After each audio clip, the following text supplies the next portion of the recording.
नमस्कार आदाब दोस्तों। तो चलिए आज हम फिर लाए हैं देश दुनिया की तमाम छोटी बड़ी ब्रेकिंग न्यूज। तो खबरों को स्टार्ट करने से पहले आपसे छोटी सी रिक्वेस्ट है दोस्तों, अगर चैनल पर नए हैं तो चैनल को सब्सक्राइब करें, नोटिफिकेशन को ऑन करिए और वीडियो को लाइक करें, अपने दोस्तों के साथ ज्यादा से ज्यादा शेयर करें। तो आज की सबसे पहली और बड़ी खबर में आपको जी हाँ, आपको बता दें मुख्यमंत्री योगी आदित्यनाथ ने आज कोलकाता से अयोध्या के लिए एयर इंडिया एक्सप्रेस फ्लाइट का शुभारंभ किया है। लखनऊ में अपने सरकारी आवास से वीडियो कॉन्फ्रेंसिंग के माध्यम से कार्यक्रम से जुड़े सीएम ने हरी झंडी दिखाकर इस सेवा का शुभारंभ किया है। इस अवसर पर उन्होंने कहा कि अयोध्या आने वाले समय में देश और दुनिया में टूरिस्ट डेस्टिनेशन के लिए सबसे प्रमुख शहर होने जा रहा है। अयोध्या में वैसे भी स्थानीय श्रद्धालुओं की बहुत बड़ी संख्या है, लेकिन पूरे देश में जिस तरह की यहाँ श्रद्धालुओं के आने की आतुरता है, उसे देखते हुए यहाँ आगमन को सुलभ बनाने का दायित्व हमने निभाया है। इसके लिए नागरिक उड्डयन मंत्रालय ने जो काम किया है वह सराहनीय है। सीएम योगी ने कहा कि नागरिक विमान मंत्री ज्योतिरादित्य जी और जनरल वीके सिंह जी को धन्यवाद देता हूं, जिन्होंने उत्तर प्रदेश की कनेक्टिविटी पर विशेष फोकस करते हुए उसे हर संभव सहयोग प्रदान किया है। पाकिस्तान पर एक और सर्जिकल स्ट्राइक हो गया है। इस बार ये हमला ईरान ने किया है। ईरान ने पाकिस्तान के अंदर आतंकवादी समूह जैसे अदल का ठिकानों को निशाना बनाया है। जैसे अदल एक सुन्नी आतंकी गुट है। हमले के लिए ईरान ने ड्रोन और मिसाइल का इस्तेमाल किया था। ईरान का दावा है कि इस हमले में कई आतंकी मारे गए हैं, जबकि पाकिस्तान ने इन हमलों की निंदा करते हुए कहा कि इस हमले में 2 बच्चों की मौत हुई थी, साथ ही 3 बच्चियां घायल भी हुई है। हमले के बाद पाकिस्तान ने ईरान के मुख्य राजनयिक को तलब किया है और हवाई क्षेत्र को उल्लंघन की निंदा की है। पाक विदेश मंत्रालय ने कहा कि हमारे हवाई क्षेत्र के उल्लंघन के गंभीर परिणाम हो सकते हैं। मनी लॉन्ड्रिंग मामले में आम आदमी पार्टी के नेता और दिल्ली के पूर्व स्वास्थ्य मंत्री सत्येंद्र जैन की जमानत याचिका पर सुप्रीम कोर्ट ने फैसला सुरक्षित रख लिया है। जस्टिस बेला एम त्रिवेदी और पंकज मित्तल की पीठ ने अपना फैसला सुरक्षित रखा है। सत्येंद्र जैन की ओर से पेश वरिष्ठ वकील अभिषेक सिंघवी और प्रवर्तन निदेशालय का प्रतिनिधित्व कर रहे अतिरिक्त सॉलिसिटर जनरल एसवी राजू की दलीलें सुनने के बाद फैसले को सुरक्षित रखा गया है। बीते मंगलवार को सत्येंद्र जैन को सुप्रीम कोर्ट ने बड़ी राहत दी थी और अगले आदेश तक उनकी अंतरिम जमानत को बरकरार रखा था। इससे पहले कोर्ट ने बीते साल 14 दिसंबर को आप नेता को दी गई अंतरिम जमानत 8 जनवरी तक बढ़ा दी थी।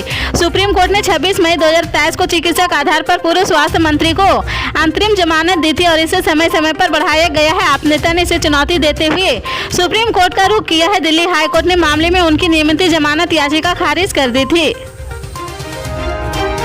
पूर्वी लद्दाख के गलवान घाटी में लैंड ऑफ एयरचुअल कंट्रोल पर भारत और चीन के सैनिकों के बीच हुई खूनी झड़प को 3.5 साल से ज्यादा वक्त हो चुके हैं। जून 2020 की उस हिंसक झड़प के बाद से ही एलएसी पर तनाव की स्थिति है। तभी से पूर्वी लद्दाख सेक्टर में दोनों ओर से जबरदस्त सैन्य तैनाती है। दोनों तरफ से कम 50 से 50 हजार सैनिक तैनात हैं। यहाँ तक कि हड्डियां गाली देने वाले ठंड में भी सैन्य तैनाती बदस्तूर जारी है। तनाव कम करने के लिए दोनों देशों की सेनाओं के बीच अब तक कोर कमांडर लेवल की 20 दौर की बातचीत हो चुकी है। एलएसी पर भारी शांति की स्थिति है, लेकिन क्या दोनों देशों की सेनाओं की भी झड़प बंद हो चुकी है? ऐसा नहीं है। एक तरफ तनाव कम करने के लिए एक के बाद एक नई दौर की बातचीत का सिलसिला भी चल रहा है और दूसरी तरफ एलएसी पर झड़पों का सिलसिला भी जारी है। गलवान झड़प के बाद से कई बार भारतीय सैनिकों ने चीनी सैनिकों की हिमाकत का मुंहतोड़ जवाब देते हुए उन्हें खदेड़ा है। इन झड़पों से जुड़े डिटेल का अनजाने में खुलासा इंडियन आर्मी की वेस्टर्न और सेंट्रल कमांड की तरफ से पिछले हफ्ते हुए आलंकन समारोह में दिए गए प्रस्तावित पत्र से हुआ है। राजस्थान में लोकसभा चुनाव के लिए बीजेपी ने बड़ी रणनीति बनाई है। सभी 25 सीटों पर जीतने के लिए बीजेपी ने क्लस्टर बनाए हैं। इन सभी क्लस्टरों में बीजेपी ने 8 बड़े नेताओं को जिम्मेदारी दी है। ये वो नेता है जो लोकसभा चुनाव ही लड़ने की लिस्ट में शामिल है।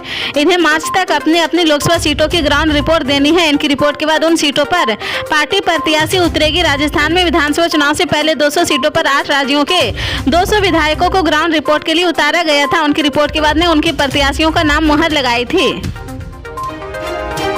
राम मंदिर के प्राण प्रतिष्ठा समारोह में भाग लेने के लिए अयोध्या पहुंचे बॉलीवुड एक्टर से हेमा मालिनी ने भी बड़ा बयान देते हुए कहा कि हम राम को लेकर आ रहे हैं और अब मथुरा की बारी है। उन्होंने कहा कि पहली बार अयोध्या आई हूं और समारोह के लिए इंतजार कर रही। मैं यहाँ बहुत अच्छा महसूस कर रही हूँ और पूरी दुनिया उस खास का इंतजार कर रहा। मथुरा सांसद हेमा मालिनी ने कहा, पिछली सरकार तो राम मंदिर को लेकर बिल्कुल उदास नहीं रही है। कांग्रेस वालों ने पहले क्यों नहीं बनाया राम मंदिर? 500 साल से रामलीला को टेंट में रखा हुआ था। अब पूरे देश में जय श्री राम का नारा लगेगा।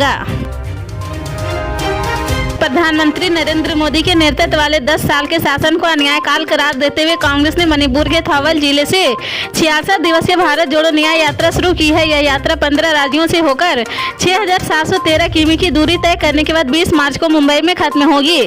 कांग्रेस अध्यक्ष मल्लिकार्जुन खड़गे ने थौबल जिले के खोंगजोम युद्ध स्मारक पर श्रद्धांजलि अर्पित करने के बाद यात्रा को हरी झंडी दिखाई है। यह स्मारक 1991 में अंतिम एंग्लो मणिपुर युद्ध में मारे गए लोगों की याद में बनाया गया है। इस यात्रा में शामिल होने के लिए बीपीए अध्यक्ष प्रकाश अंबेडकर को भी न्योता मिला है। अब वो शामिल होंगे या नहीं, इस पर सस्पेंस बना हुआ है। इसी तरह की पल पल के अपडेट जानने के लिए जुड़े रहे हमारे स्टार न्यूज के साथ। मिलते हैं अगले